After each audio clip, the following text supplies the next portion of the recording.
السلام علیکم ورحمۃ اللہ وبرکاتہ۔ نحمدہ ونصلی ونسلم علی رسولہ الکریم، اما بعد فاعوذ باللہ من الشیطان الرجیم، بسم اللہ الرحمن الرحیم۔ قل یا عبادی الذین اسرفوا علی انفسہم لا تقنطوا من رحمۃ اللہ ان اللہ یغفر الذنوب جميعا۔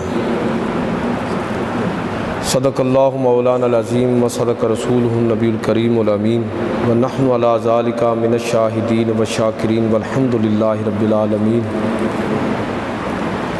قال اللہ تبارک و تعالی فی شان حبیبہ مخبرا و عامرا، ان اللہ و ملائکتہ یصلون علی النبی یا ایھا الذین آمنوا صلوا علیہ وسلموا تسلیما۔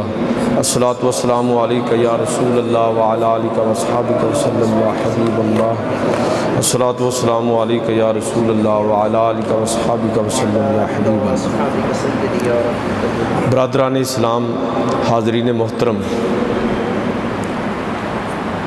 جو آیت مقدسہ میں نے آپ کے سامنے تلاوت کی ہے، اسی آیت کے تناظر میں چند باتیں آج کی اس مجلس کی مناسبت سے آپ کی خدمت میں عرض کروں گا انشاءاللہ تعالی، اور 20 سے 25 منٹ تقریباً دورانیہ ہے، اس میں میں اپنی بات کو مکمل کروں گا۔ سب سے پہلے تو میں آپ تمام احباب کو اس رات کے نصیب ہونے پر مبارکباد پیش کرتا ہوں۔ یہ کہہ لیجئے کہ جس طرح اللہ تعالیٰ نے نبی صلی اللہ علیہ وسلم پر دین مکمل کیا نا، اسی طرح ایک اور چیز بھی ہمیں حاصل ہوئی۔ حضور کے صدقے اللہ تعالیٰ نے بعض ایام، بعض مہینے، بعض دن، بعض راتیں حضور کے صدقے اس امت کو ایسی عطا فرمائیں کہ اگر وہ ان راتوں کو، ان دنوں کو، ان لمحات، ان مہینوں کو ضائع نہ کریں اور ان لمحوں کی قدر کریں تو کہہ لیجئے کہ تھوڑی عبادت بھی ان کے لیے ہزاروں مہینوں کے برابر ہو سکتی ہے۔ یہ نبی کریم صلی اللہ علیہ وسلم کی خصوصی رحمت ہے، آپ کے سبب سے یہ اللہ کا خصوصی کرم اور فضل ہے۔ یہ رات بھی ان راتوں میں سے ایک ہے کہ جس کے بارے میں ہمارے مفسرین نے لکھا کہ فیہا یفرق کل امر حکیم۔ یہ ایسی رات ہے کہ جس میں ہر امر حکیم کا، جو اللہ کی طرف سے ہونے والا کام ہے، اس کا فیصلہ کر دیا جاتا ہے۔ جس طرح بجٹ نہیں پیش کرتے پورے سال کا بجٹ، جس طرح آپ پورے مہینے کے اخراجات کا تخمینہ لگا کے گھر کے کسی فرد کے حوالے کر دیتے ہیں، کسی عمارت کی تعمیر کا تخمینہ لگا کے کسی کو ذمہ داری سونپ دیتے ہیں، یوں سمجھ لیں کہ بالکل اسی انداز میں یہ وہ رات ہے کہ آنے والے پورے سال کے اندر جو معاملات ظہور پذیر ہونے والے ہیں ان کا اس رات کے اندر فیصلہ کر دیا جاتا ہے۔ چنانچہ حدیثوں کے اندر آتا ہے کہ بسا اوقات ایسا ہوتا ہے کہ ایک آدمی زمین پر چل رہا ہے، خوشیوں کے مواقع اس کو میسر ہیں، وہ ہنس رہا ہے، لیکن موت تھوڑے فاصلے پر کھڑی اس کو دیکھ کے مسکرا رہی ہے کہ اس کا وقت تو ختم ہو گیا۔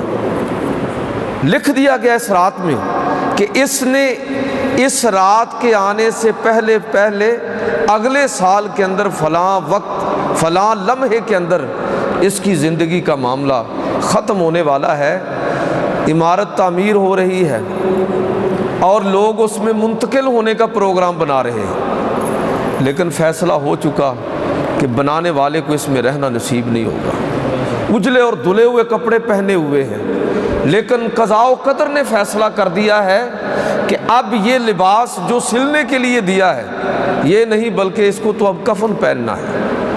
انسان کی زندگی کا ایک ایک لمحہ جس کا فیصلہ اس رات کے اندر کر دیا جاتا ہے کہ اس شخص کے لیے اگلے سال میں کیا کچھ ہے۔ اس لیے نبی کریم صلی اللہ علیہ وسلم کی حدیثوں سے ہمیں یہ رہنمائی ملتی ہے کہ بہترین انسان وہ ہے کہ جو اس رات کے اندر اس طرح اپنے رب کی بارگاہ میں حاضر ہو اور اس طرح اللہ کی طرف رجوع کرے کہ جب اس کی قسمت کا فیصلہ لکھا جا رہا ہو تو وہ اپنے رب کے سامنے گڑ گڑا رہا ہو، اپنے رب کے سامنے سربہ سجود ہو، اپنے رب کی بارگاہ میں توبہ اور استغفار کر رہا ہو، اور اس کی حالت یہ ہو کہ وہ روزے کی تیاری کر رہا ہو، روزہ رکھنا ہے۔ تو یہ رات ایسی ہے کہ ابھی تو ہم بیٹھے نا اجتماعی عبادت میں، اس کے بعد دعا ہوگی، آپ لوگ اپنی اپنی عبادت کیجیے، الگ ہو جائیے، تنہائی میں اپنے رب کو یاد کرنے کی کوشش کیجیے۔ ہم سب اپنے رب کو اکیلے میں، تنہائی میں، جب کوئی ہمارے ارد گرد ہمیں دیکھنے والا نہ ہو، ہماری اس تنہائی میں مخل نہ ہو، تو ہم اپنے رب کو راضی کرنے کی کوشش کریں۔ یہ ہمارے رب کے ساتھ ہمارا تعلق، ہم انفرادی اجتماعی عبادت، روزے کی عبادت، تلاوت اور ذکر اذکار جو کچھ کر سکتے ہیں، اس رات کے مقاصد میں ایک بڑا مقصد بھی ہے۔ میں نے عرض کیا کہ یہ رات ان راتوں میں سے ہے کہ جو اللہ تعالیٰ نے حضور کے صدقے خصوصی طور پر اس امت کو عطا فرمایا۔ مقصد کیا ہے؟ مقصد صرف ایک ہے کہ ہم اپنے نفس کا تزکیہ کر لیں، اپنے دل کو اس طرح اپنے رب کی طرف متوجہ کریں، اللہ کے ذکر کے اندر اپنے آپ کو اس طرح مشغول کر لیں۔ الا بذکر اللہ تطمئن القلوب، کہ بے شک اللہ کا ذکر ہے جو انسان کے دل کو مطمئن کرتا ہے۔ ذکر کا مطلب بھی صرف تسبیح پھیرنا نہیں ہے، بلکہ یہ تربیت ہے کہ ہر لمحہ ہمارا رب ہمیں یاد ہو، یہ ذکر کا مطلب ہے۔ ورنہ کیا ہوگا؟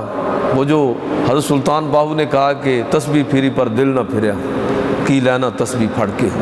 اصل چیز کیا ہے کہ ہماری توجہ ہمارے رب کی طرف اس طرح ہو جائے کہ ہمیں ہر لمحہ اپنے رب کا استحضار نصیب ہو جائے۔ انبیاء کی بعثت کا بنیادی مقصد کیا تھا؟ اخلاق، کردار کو اس طرح سنوارنا، لوگوں کی اس طرح تربیت کرنا کہ اس تربیت، اس کردار اور اس اخلاق کے نتیجے میں ان لوگوں کا تزکیہ ہو جائے، لوگوں کی دنیا اور آخرت سنور جائے۔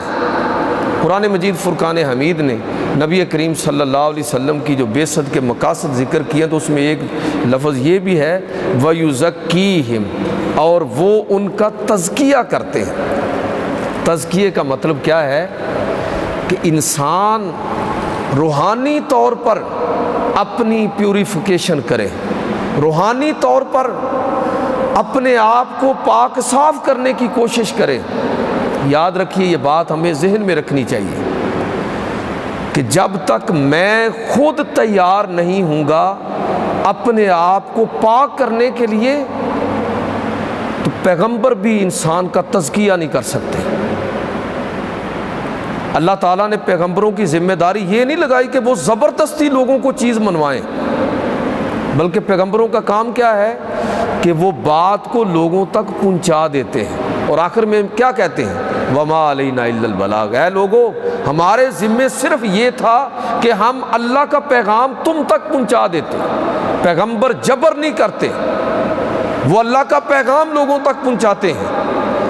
اللہ کا پیغام سننے کے بعد، حق کی پہچان کے بعد، انسان کو اللہ رب العزت نے خود وہ طریقے بتائے ہیں پیغمبروں کے ذریعے کہ انسان پھر اس راہ پر چل نکلتا ہے، جس کے نتیجے میں آہستہ آہستہ اس کا نفس، اس کا دل، اس کی روح مطمئن ہونے لگتی ہے، خوش ہونے لگتی ہے۔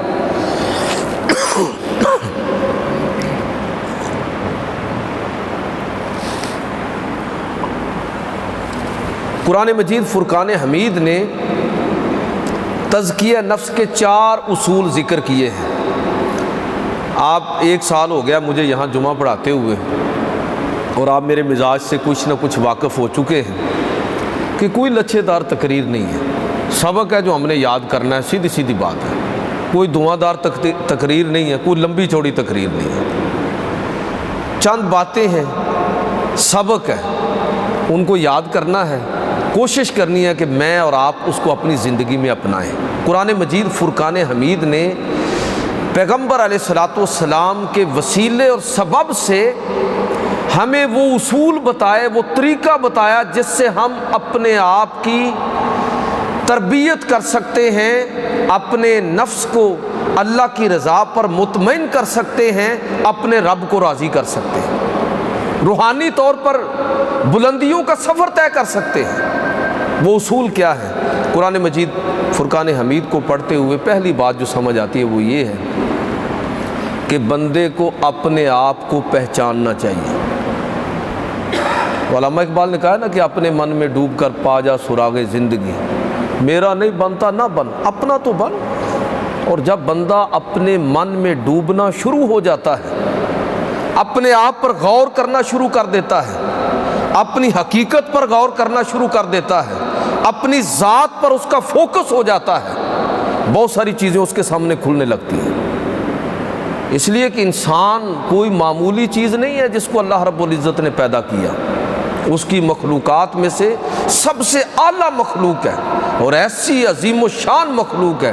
اللہ رب العزت ارشاد فرماتا ہے کہ اگر تمہاری ظاہری شکل و صورت ہو، لقد خلقنا الانسان فی احسن تقویم، ہم نے انسان کو بہترین شکل و صورت پر پیدا کیا۔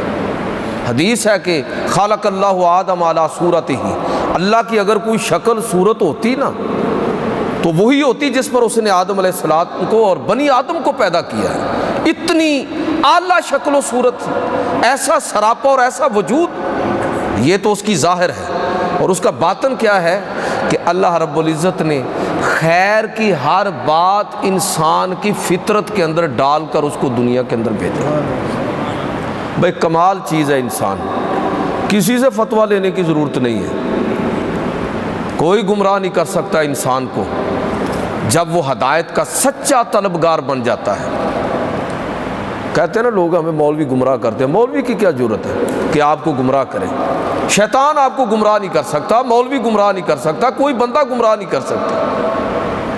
جب انسان اپنے آپ پر غور کرتا ہے اور ان اوصاف پر غور کرتا ہے جس پر اللہ رب العزت نے انسان کو پیدا کیا ہے۔ اچھا یہ کام بھی رہنے دیں، یہ جو پیسے پوسے آپ دیتے ہیں نا، یہ مولوی آپ نے ہمارے قاری صاحب کی خدمت کرنی ہے، ٹھیک ہے، یہ میرے لیے کوئی آدمی نہ تو بے شک دیتے رہے، میں منع بھی نہیں کرتا، تاکہ اسی بہانے قاری صاحب کی خدمت ہو، کھول کے خدمت کریں، ٹھیک ہے۔ اور کن کی خدمت کرنی ہے؟ میں تو ہفتے میں 1 دن آتا ہوں، اصل یہ ان دونوں لوگوں کا کمال ہے جو آپ کی خدمت میں جتے رہتے ہیں، ٹھیک ہے۔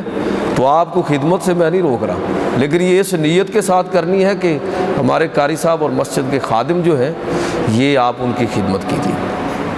تو میں بات کر رہا ہوں کہ اللہ رب العزت نے انسان کو جس فطرت پر پیدا کیا، وہ فطرت کیا ہے؟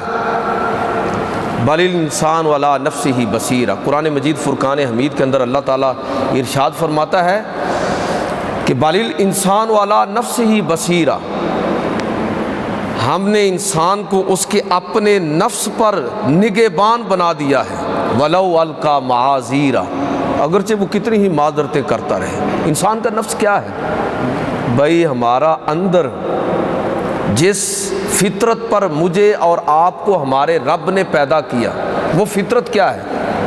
وہ انسان کا انر کیا ہے؟ وہ اندر کیا ہے؟ وہ فطرت ہے کہ جو ہر لمحے مجھے اور آپ کو آگاہ کر رہی ہے کہ یہ کام صحیح ہے اور یہ صحیح نہیں ہے۔ کسی سے فتویٰ لینے کی ضرورت نہیں ہے، اپنے من میں ڈوب کر پا جا سراغ زندگی، اپنے آپ سے پوچھو، اندر سے آواز آئے گی کہ یہ کام ٹھیک ہے اور یہ ٹھیک نہیں ہے۔ صحابہ نے حضور سے سوال کیا نا کہ اللہ کے رسول نیکی کیا ہے اور گناہ کیا ہے؟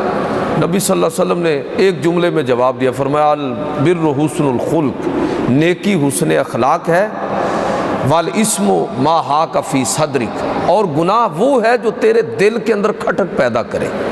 وَكَرِهْتَ أَن يَطَّلِعَ النَّاسُ عَلَيْهِ، اور تو اس چیز کو ناپسند کرے کہ لوگوں کو اس کے بارے میں پتہ چلے۔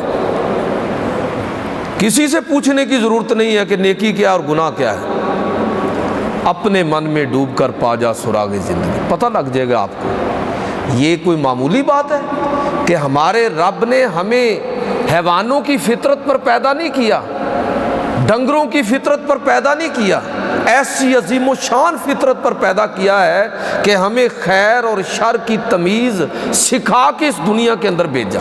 اب پھر بھی اگر کوئی انسان نیکی کو چھوڑ کر گناہ کی طرف چلا جائے تو یاد رکھیے کہ وہ ہے کہ جو اپنا تزکیہ نہیں کرنا چاہتا، اور اللہ رب العزت نے تزکیہ کے لیے خود انسان پر اس کو چھوڑ دیا کہ وہ چاہتا ہے ہدایت یا نہیں چاہتا۔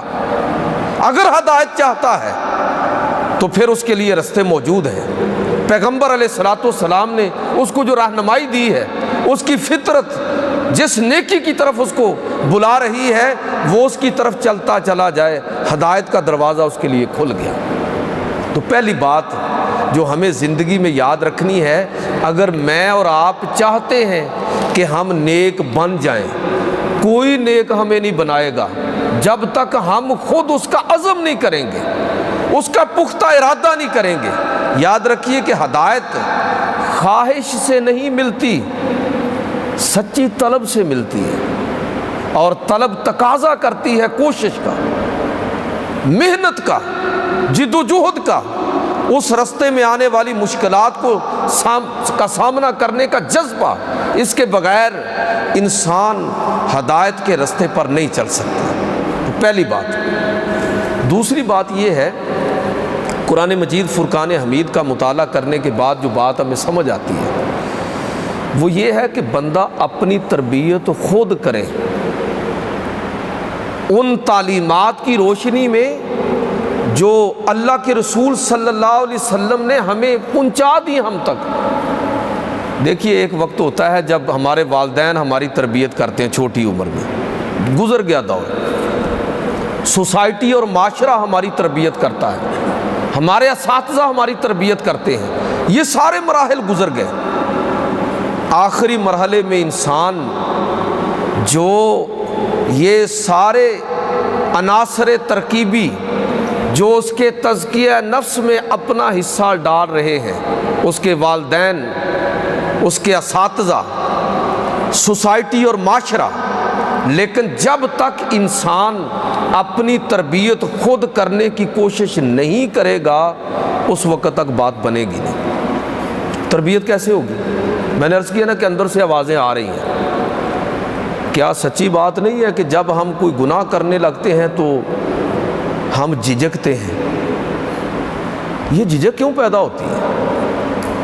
جب ہم کوئی ظلم کرنے لگتے ہیں تو ہم ایک دفعہ پھٹک جاتے ہیں، جب ہم کوئی غلط کام کرنے لگتے ہیں تو ہمارا ضمیر ہمیں روکتا ہے۔ کیا کبھی آپ نے حیوانات میں یہ چیز دیکھی ہے؟ کسی جانور کو، کبھی شیر کو، کسی ہرن پر آپ نے رحم کرتے ہوئے دیکھا ہو؟ ان میں یہ چیز نہیں، یہ اللہ تعالیٰ نے انسان کے اندر یہ چیز رکھی ہے۔ اور تقاضا کیا ہے؟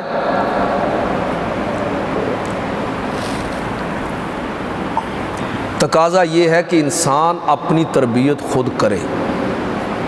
جو آوازیں اندر سے اٹھ رہی ہیں نا ان کو سنے۔ حدیث کے اندر آتا ہے کہ جو شخص اس آواز کو نہیں سنتا، اندر سے آواز آئی کہ یہ ہے بندے تو جو کام کرنے جا رہا ہے کام غلط ہے، بندے نے اس کو دبا دیا۔ ہم بہت سارے کام غلط نہیں کرتے، ہمیں پتہ ہوتا ہے غلط ہے، پھر ہم کرتے ہیں۔ حدیث پاک کے اندر آتا ہے، اللہ کے رسول صلی اللہ علیہ وسلم نے ارشاد فرمایا کہ جو آدمی غلط کام کرتا ہے اگر وہ اس غلطی کے بعد واپس لوٹ آئے، رجوع کر لے، اللہ سے توبہ کر لے، تو اس کے دل پر لگنے والا سیاہ دبا ختم ہو جاتا ہے، اور اگر وہ توبہ نہیں کرتا تو وہ دبا قائم رہتا ہے، اور اگلے گناہ کے نتیجے میں وہ دبا اور بڑا ہو جاتا ہے، پھر اور بڑا ہو جاتا ہے، حتیٰ کہ انسان کی حالت یہ ہوتی ہے کہ اس کا دل سیاہ ہو جاتا ہے گناہوں کی وجہ سے۔ اللہ کی طرف رجوع نہ کرنے کے نتیجے میں یہ جو قرآن مجید میں آپ پڑھتے ہیں نا کہ ختم اللہ علی قلوبہم، کہ اللہ نے اس کے دل پر مہر لگا دی، یہ انجام کے اعتبار سے ہے۔ اللہ تعالیٰ کسی کے دل پر مہر نہیں لگاتا، بندہ خود مہر لگاتا ہے، یہ اللہ کے علم میں ہے، اس وجہ سے یہ کہا گیا ختم اللہ علی قلوبہم۔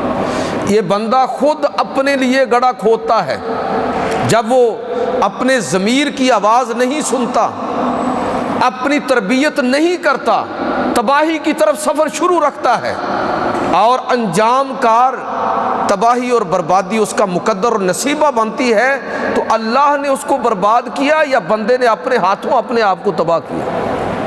اپنے ہاتھوں اس نے تباہ کیا۔ یہ دوسری چیز جو ہمیں سمجھنی ہے وہ یہ ہے کہ اپنی ایسی تربیت انسان کرے، قرآن مجید فرقان حمید میں آتا ہے کہ اس طرح کی تربیت، ایسی زندگی، ایسی شعور کی زندگی انسان گزارے کہ جب اس کے آخری لمحات ہوں تو اس وقت اس کو یا ایتھا النفس المطمئنہ ارجعی الی راضیۃ مرضیہ فادخلی فی عبادی فادخلی جنتی، کہ پھر اس کا نفس اس طرح مطمئن ہو کہ گویا کہ رب کی رحمت اس کا انتظار کر رہی ہو، اور اللہ رب العزت کی طرف سے اس کو سندیسہ یہ ملے کہ اے میرے بندے آ جا، مطمئن ہو کر میری رحمت اور میری جنت کے اندر داخل ہو جا۔ یہ کب ہوتا ہے؟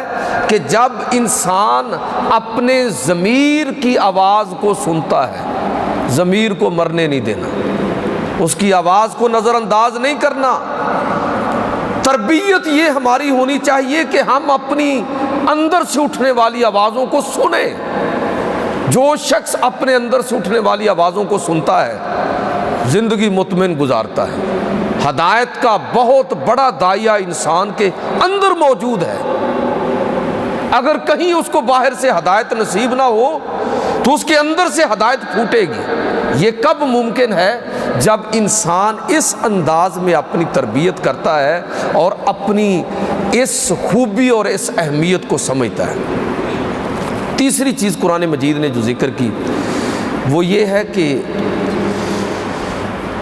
اپنے نفس کی پہچان کے ساتھ اپنے نفس کی تربیت، اور اس کے ساتھ ساتھ انسان اپنی عزت نفس پر کبھی کمپرومائز نہ کرے۔ بڑی ایک خوبصورت بات ہے، من لا یکرم نفسہ لا یکرم، جو اپنی عزت خود نہیں کرتا کوئی اس کی عزت نہیں کرتا۔ بڑی زبردست بات ہے، زندگی میں پلے باندھ لینے والی بات ہے۔ ہم کہتے ہیں نا جی لوگ ہماری عزت نہیں کرتے، غور کریں تو ہمیں سمجھ آئے گی کہ اصل میں ہم نے اپنی عزت خود نہیں کی۔ کیسے انسان اپنی عزت کرے گا؟ اپنی عزت کرنے کا مطلب تکبر نہیں ہے، خود پسندی نہیں ہے۔ اپنی عزت کرنے کا مطلب یہ ہے کہ اللہ رب العزت نے جو صلاحیتیں، جو خوبیاں، جو اعزازات انسان کو عطا فرمائے ہیں، وہ ان ساری خوبیوں کو، ان اعزازات کو، ان صلاحیتوں کو گروی نہ رکھ دے۔ زبان ہے تو بکی ہوئی ہے، قلم ہے تو بکا ہوا ہے، صلاحیت ہے تو فروخت نہیں ہے، جس کا جی چاہے قیمت لگائے اور لے جائے۔ تو وہ انسان اصل میں خود اس نے اپنے آپ کو، اپنی ایک ایک چیز کو بیچ دیا ہے۔ میں عرض کرتا ہوں کہ وہ بھی کوئی بندہ ہے جس کی زندگی کا کوئی اصول نہ ہو، جس کا کوئی موقف نہ ہو، جس کو یہ پتہ ہی نہ ہو کہ یہ حق ہے اور میں نے ہر حال میں حق کے ساتھ کھڑے ہونا ہے، وہ بھی کوئی بندہ ہے، وہ بھی کوئی انسان ہے۔ جن نے لائی چلی وہ دے نال، وہ کیا محاورہ بولتے ہیں، جن نے لائی گلی وہ دے نال چلی، ایسا بندہ اس کی کیا عزت ہوگی جس نے خود اپنی عزت نہیں کی۔ اپنی عزت کا مطلب کرنے کا مطلب یہ ہے کہ انسان اصول پر کھڑا ہو اور پھر اس چیز کی پرواہ نہ کرے کہ اس اصول کو نبھانے میں اگر اس کو زندگی میں مشکلات پیش آتی ہیں، حق کے ساتھ کھڑے ہونے میں اگر اس کو مسائل پیش آتے ہیں، اور دین کی سربلندی کے لیے اگر اس پر مصیبتیں اور دکھ ہجوم کرتے ہیں، تو اس چیز کی کوئی پرواہ نہ کرے۔ تو انسان کب اپنی عزت کرتا ہے؟ جب وہ اپنی ان صلاحیتوں کو جو اللہ نے اس کو عطا کی ہیں اس طریقے کے مطابق صرف کرتا ہے جو اللہ تعالیٰ نے اس کو عطا فرمایا۔ آخری بات کر کے ختم کرتا ہوں۔